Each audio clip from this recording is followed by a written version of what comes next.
So, imagine waking up about 2 weeks ago and just feeling like this massive, invisible weight has completely vanished from your mind. Right. Just totally gone. Yeah, and people who, haven't slept through the night in literally years are suddenly waking up feeling completely rested. Time feels like it's slowing down. Slower, but like better, you know? Exactly. And the strangest part of all this, it happened the exact same weekend that the largest machine on Earth was quietly unplugged. I mean, it is just one of the most bizarre correlations we have seen in recent years. She Truly. really is. We are looking at this massive, spontaneous wave of highly specific human experiences, and they're all triggering within this incredibly tight, like, 48-hour window. So, welcome to a highly unusual, totally custom-tailored deep dive today.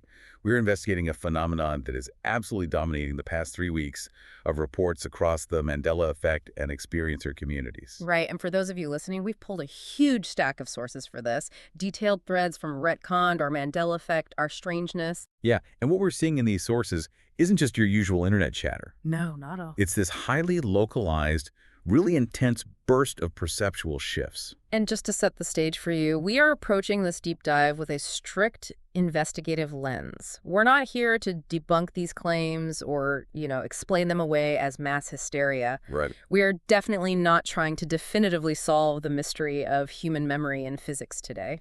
Our goal is simply to explore the data, listen to the reports, and ask what all of this means for human perception. Exactly.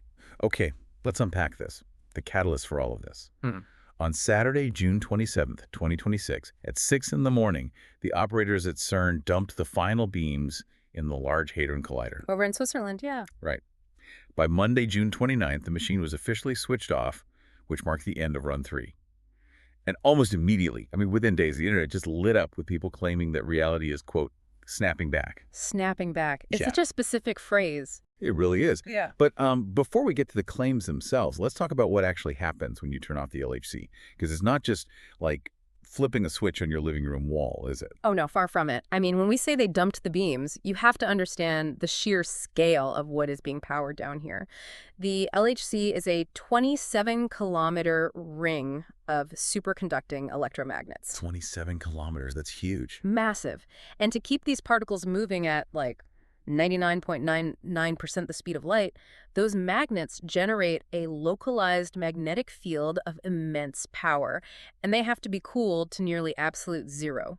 Wow. So when they end a run, they are systematically collapsing a gigantic electromagnetic field. They safely extract the kinetic energy of the beams, they absorb it into these massive blocks of graphite, and they just let the magnetic field dissipate. Okay, so we are talking about a very real, very massive shift in localized energy and electromagnetism. And the immediate transition in your sources goes straight from this mechanical shutdown to these visceral, physical reactions. Like, people aren't just saying, oh, I remember a movie differently today. They are reporting severe, synchronized physiological changes. Yeah, the physical symptoms are incredibly consistent across all the different forms we looked at.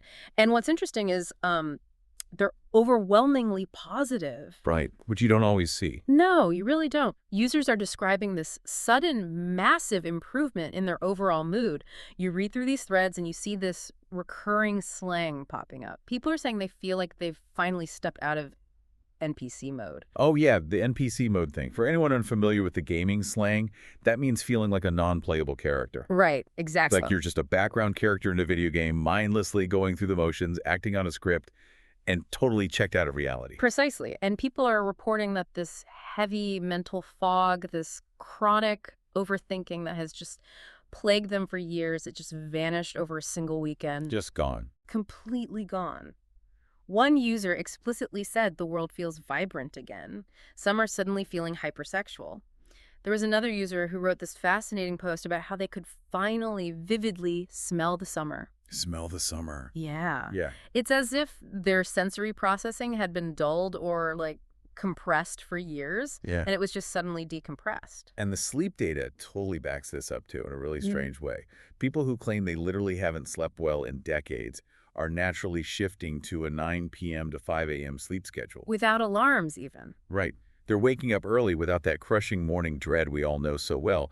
They're getting this unexplained relief from chronic fatigue. One person noted their body just organically reset to a natural rhythm starting exactly around that June 29th date. It's so specific. It reminds me of sitting in your kitchen, maybe reading a book or something, and the refrigerator suddenly cycles off. Oh, yes. The sudden realization of silence. Exactly. You didn't even realize how heavy and oppressive the hum of the compressor was until it stopped. Right, right. You just got so used to the noise that it became your baseline reality. And when it shuts off, your whole body physically relaxes. You literally let out a breath you didn't know you were holding. That is exactly how these reports read. It's like a loud refrigerator in the background of the universe just finally turned off. That is a perfect analogy. But okay, hold on. I have to play the skeptic here for a second. Go for it. The LHC shutdown was heavily publicized online, right? And the internet loves a good conspiracy. It loves a good trend. Aren't we maybe just looking at a viral psychological contagion? Like, people are stressed, they read CERN is turning off, and they project this massive collective sense of relief onto it. That's a really fair question. And frankly, if the data only started flowing after the press releases went viral, that psychological explanation would be pretty much bulletproof. Right. Cause and effect. But the timeline in the sources doesn't fully support that. Wait, really? Yeah. Many of these reports, particularly the ones detailing the sudden shifts in sleep patterns and the lifting of that brain fog, they were actually posted on June 28th and 29th. That was before the broader internet caught on to the CERN dashboard updates. Oh, wow. So they didn't even know. Exactly. People were out there asking, did the atmosphere just change long before they knew the machine was actually off? Okay, so if it's not just psychological projection, then how on earth does human biology react to a magnetic field collapsing in Switzerland? I mean, are we really that sensitive? Well, we might be. Let's look at the biology of magnetoreception for a second. Okay. We know that birds, sea turtles, and even certain insects, they navigate using the Earth's magnetic field, right? Oh, yeah, the internal compass thing. Exactly. And for a long time, science just assumed humans completely lacked this ability. But recent studies have focused on a protein in the human retina. It's called cryptochrome. Cryptochrome sounds like a sci-fi movie. It does, but it's real. This protein is sensitive to magnetic fields and can theoretically influence our circadian rhythms, our internal clocks. Wait, hold on. So we literally have proteins in our eyes that can sense magnetic shifts? Yes, we do. And these cryptochromes are deeply tied to how we process light and how we regulate our sleep-wake cycles. Now, I am definitely not saying the LHC's magnetic field is directly manipulating the retinas of someone sitting in California. Right, that would be a bit of a stretch. Right. But if the Earth's ambient electromagnetic environment experienced a subtle global fluctuation, perhaps like a resonance effect from such a massive localized field collapsing in Europe, it is biologically plausible that the cryptochromes in human biology could register that shift. And the result of that would be what? A sudden, inexplicable reset of circadian rhythms. Better sleep, lifted brain fog. Man, that is wild. It perfectly bridges the physical physics of CERN with the biological reports of sleep and mood. It really does. But feeling rested is one thing. The sources take this a step further into how we actually process the flow of reality, which brings us to the temporal shifts. Time itself feels fundamentally different to these users right now. Yeah, the time dilation reports are arguably the most fascinating data points in the whole stack. Users are overwhelmingly reporting that time feels slower. Slower. But they make a huge point to clarify this. It is not slower in a sluggish, boring kind of way. They describe it as feeling infinitely more present. Which is such a contrast, because for the last few years, the common complaint everywhere was that days were just rushing by at breakneck speed. Yeah. Like a fast-forward button was permanently stuck on our lives. Exactly. Everyone felt that. And now, suddenly, time feels like it has returned to the pace of childhood. And let's unpack the mechanics of why childhood actually feels slower. Yeah, let's do that. When you are young, everything is novel, right? Mm-hmm. Your brain is constantly encoding new memories. It's processing totally new sensory data. The more frames per second your brain records, the slower time feels in retrospect. That makes sense. But as we age, our brains get efficient. We stop recording the mundane commute, the routine workday. We encode fewer frames, so time just seems to fly by. So if people are suddenly reporting that time feels slower and more present, it means their brains have suddenly started encoding more data again, like more frames per second. Exactly. And that links directly to the intense psychological phenomena that's accompanying this shift. The déjà vu. Yes. What's fascinating here is Since that June 29th shutdown, the experiencer communities have just been flooded with reports of brutally vivid dreams and sustained déjà vu. Sustained, not just a flash. Right, not just that fleeting moment of, oh, I think I've been here before. Users are reporting literally living out moments in exact detail that they dreamt about days or even weeks prior. And some of them are reporting this happening in locations they've never even physically visited before. I mean, how does a change in our processing speed explain living out a dream? Well, it comes down to how the brain routes information. Déjà vu is often theorized as a neurological glitch, right? Where short-term sensory information is accidentally routed directly into your long-term memory before it even hits your conscious awareness. Oh, so you feel like you are remembering something that is actually happening right now. Exactly. Now, if our internal processing speed was running incredibly hot for the last few years, you know, trying to keep up with some unseen environmental stressor or electromagnetic frequency, our brains were just exhausted. The NPC mode. Yes, just surviving on low bandwidth. Right, just getting through the day. But if that frequency drops, if the refrigerator turns off, as you said, the brain suddenly has this massive surplus of processing power.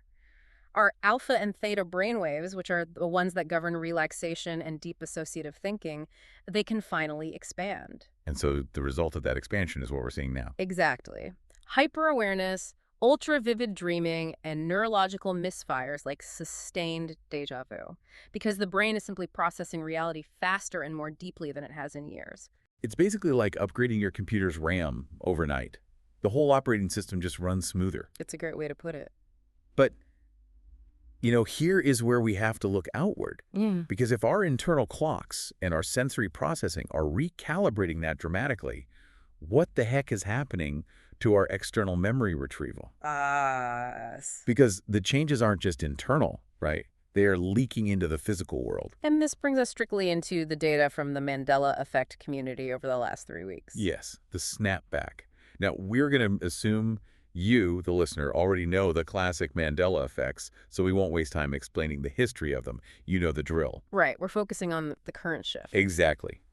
What we are looking at right now is the claim that these historical anomalies are suddenly changing back to their original states. The flip-flops. Yes. Yeah. Just in the July sources, we see a massive cluster of recent flip-flops. People are claiming the Fruit of the Loom cornucopia is returning. Chick-fil-A is flipping its spelling again. Fruit Loops is changing. The cereal, yeah. Yep. The thinker statue is moving his hand back under his chin. And the Apollo 13 quote is reverting back to, "Houston, we have a problem." And, the focus here isn't really the specific logo or the statue itself. It is the synchronized timing of the retrieval. Here's where it gets really interesting. You have users posting things like, I watched a video analyzing the Apollo 13 quote just a few weeks ago, where it was, "We've had a problem, and today it's back to we have a problem, but everyone online is acting like it flipped back years ago." Exactly. It is a clustered, localized experience of reality updating for specific individuals. And it's coinciding directly with the CERN shutdown. It's wild. And this is where the sources offer a truly profound theoretical framework. It attempts to bridge the physical relief, the time dilation, and the memory snapback all together. Oh, the radio receiver theory. I find this absolutely fascinating. Let's really dig into the mechanics of this one. Okay, so imagine the human brain is not a hard drive that stores reality, but instead it's a highly sophisticated radio receiver. Okay, so we're just picking up a signal. Exactly. Reality itself is the broadcast. We are all tuned into a specific frequency, receiving the broadcast of the universe. What if, due to a massive environmental shift, like a localized magnetic field collapsing, the broadcast frequency just got tuned slightly to the left? Oh, wow. So the song playing on the radio didn't physically change. Right. The CD in the studio is exactly the same. But our internal antenna got shifted, so we were just picking up a slightly different station. Exactly. And it cleanly bypasses the messy paradoxes of time travel or, physical dimensions colliding. Because the physical stuff isn't actually moving. Right. If human consciousness is the receiver and something alters the tuning of that receiver, you would suddenly decode a different broadcast.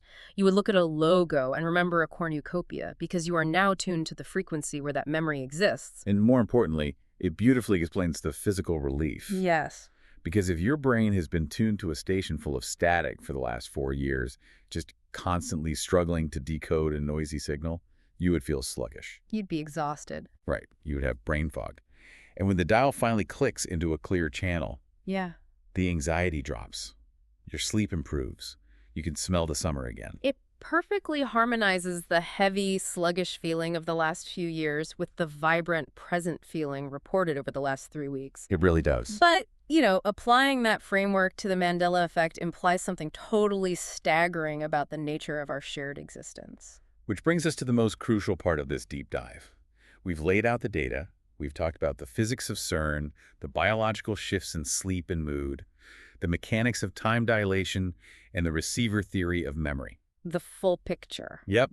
Now we drop the reporting. For the remainder of our time today, we are just going to explore the absolute edge of what this all means. No answers, just the questions this data forces us to ask. And this raises an important question. If a man-made machine turning off can supposedly make us feel the sun differently, what does that say about the fragility of the reality we agree upon every day? We walk around assuming the ground is solid, our histories are written in ink, and our perception is a flawless camera. But if millions of people can feel a subjective shift in the weight of reality simply because a magnetic field was powered down, is our shared reality actually just a fragile consensus? A fragile agreement that we are all subconsciously maintaining. And if our collective memories can just update overnight, how do we trust the foundation of our own histories? You can't, really. Right. Think about the implications of the snapback. We're talking about fruit of the loom and statues, sure, but what if massive, monumental changes to our timeline are happening every day? Like what? Like what if continents shift or historical conflicts resolve differently, but we only notice the tiny, inconsequential one? Well, that touches on the theory of the anchor memory. Let's explore why we only notice the small glitches. If reality updates, your brain updates with it to maintain continuity. Right. If the layout of your daily commute changes, you probably wouldn't notice because you interact with it every single day. The memory updates seamlessly, the anchor is just too strong. Oh, I see. So you only notice the glitch in the things you haven't looked at in a decade. Exactly. Like an old T-shirt in the back of the closet, a movie quote from 30 years ago. Right. Because you don't interact with them enough to trigger a complete memory wipe. So the question becomes, how much of our reality has already been quietly overwritten while we were busy looking at our phones? It's unsettling, and it forces us to ask an even deeper question about individuality itself. Oh. Yeah. If human consciousness is linked in a way where thousands of people suddenly stop overthinking on the exact same day and their sleep schedule is perfectly aligned to 9 p.m., are we truly individuals? Oh. Or are we just part of a larger unseen network, like a collective neural net that processes reality together? Man, it really makes you question the nature of free will. It really does. If your mood, your anxiety, and your exhaustion aren't actually yours, but are just a reaction to the ambient frequency of a collective network who is actually feeling those feelings, Yeah. are you stressed? Or are you just downloading the stress of the network? And if we are a network, who or what is acting as the server? Exactly. When people say they feel like they're stepping out of NPC mode, what does that actually mean? Are we waking up? Right. Are we waking up from the simulation? Or are we just shifting into a different dream? A different dream. A dream that happens to feel a little lighter, a little more comfortable, but is still fundamentally totally out of our control. And that leads to one final thread we need to pull from your sources. One user made a brilliant and honestly chilling observation about the timing of all this. Oh, the cycle. Yes. They noted that these massive perceptual shifts, these moments where reality feels incredibly heavy or incredibly light, or when memories seem to rewrite themselves en masse, they seem to happen on a rigid 4-year cycle. A 4-year cycle. Which is interesting because it's not the 7-year biological cycle. Right. It's not. Science tells us the human body replaces most of its cells every 7 years.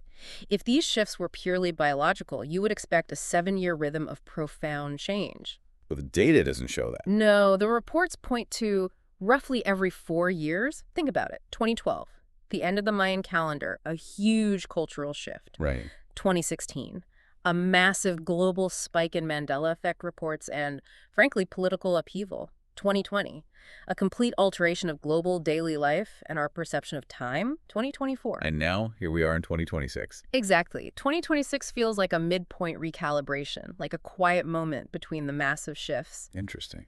If it's not our biology keeping this time, what is? Is it solar cycles interacting with the Earth's magnetic field? Is it the heartbeat of a digital collective consciousness that updates its operating system every 4 years? It forces you to ponder what unseen clock is ticking in the background of our lives.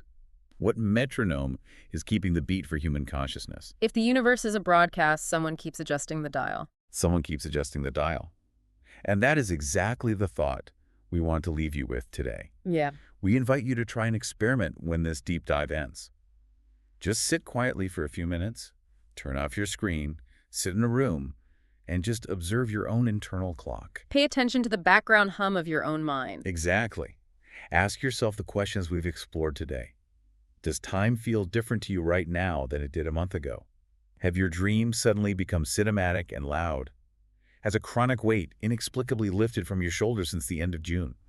We really want to know if you personally have felt the refrigerator turn off. Yes, share those experiences with us, because the most unsettling part of this entire investigation isn't that a massive machine might have altered our reality. No. The unsettling part is wondering what happens when they turn it back on. Stay curious.